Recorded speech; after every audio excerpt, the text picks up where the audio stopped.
Hello. ഇന്നത്തെ വീഡിയോയിൽ മെയിനായിട്ട് പറയാൻ വേണ്ടി വന്നിട്ടുള്ളത് നമുക്കറിയാം UAE നിന്ന് മാത്രമല്ല എല്ലാ GCC കൺട്രീസിലും നാട്ടിലെല്ലാം ഉണ്ടാവും ഇതുപോലുള്ള ഫ്രോഡ് കോൾസ്, ഫ്രോഡ് ഇമെയിൽസ്, ഇങ്ങനത്തെ കുറേ സംഭവങ്ങളിൽ ക്യാഷ് നഷ്ടപ്പെട്ട കുറേ ആൾക്കാർ. നമ്മൾ ഒരുപാട് റീൽസിനെ കണ്ടിട്ടുണ്ടെങ്കിലും പിന്നെയും ആൾക്കാർ OTP ഷെയർ ചെയ്യലും ഇമെയിലിൽ ലിങ്ക് ക്ലിക്ക് ചെയ്യലൊക്കെ ഉണ്ട്. ഇപ്പോൾ അടുത്തായിട്ട് എൻ്റെ ഒരു ഫ്രണ്ടിന് 3000 ദിർഹംസ് നഷ്ടപ്പെട്ടൊരു സംഭവം. അപ്പോൾ നമുക്കിത് നോളജ് ഇല്ലാഞ്ഞിട്ടല്ല, നമ്മൾ തിരക്ക് പിടിച്ച ജീവിതത്തിൽ നമ്മൾ പെട്ടെന്ന് ചില കാര്യങ്ങളിൽ ശ്രദ്ധിക്കാണ്ട് ചെയ്തു പോകുന്ന അബദ്ധങ്ങളാണ്. ഇപ്പോൾ വന്നുള്ളത് ഇമെയിൽ സ്പൂഫിംഗ് പറഞ്ഞ സംഭവമാണ്. നമുക്ക് പരിചയമുള്ള ഇമെയിൽ ID പോലെ തന്നെ അല്ലെങ്കിൽ നമ്മൾ പരിചയമുള്ള പേരിൽ നിന്നാണ് ഇമെയിൽ വരുന്നത്.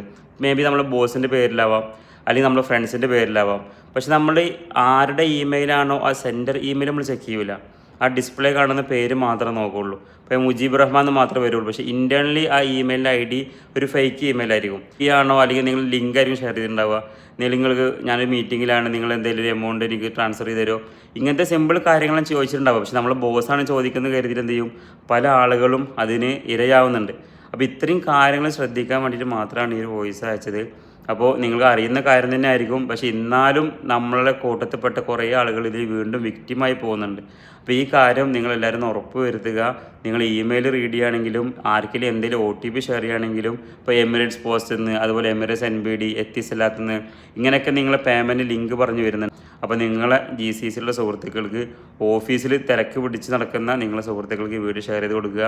അതുപോലെ ഏത് ഇമെയിലുകൾ വായിക്കുമ്പോഴും അതിൻ്റെ സെൻഡർ ID കൂടി നോക്കിയിട്ട് ബാക്കിയുള്ള കാര്യങ്ങൾ ചെയ്യാൻ നോക്കുക. അപ്പോൾ ഇതുപോലെ ഇൻഫർമേറ്റീവ് വീഡിയോ കിട്ടാൻ വേണ്ടിയിട്ട് പേജ് ഫോളോ ചെയ്യാൻ മറക്കരുത്. Okay, by.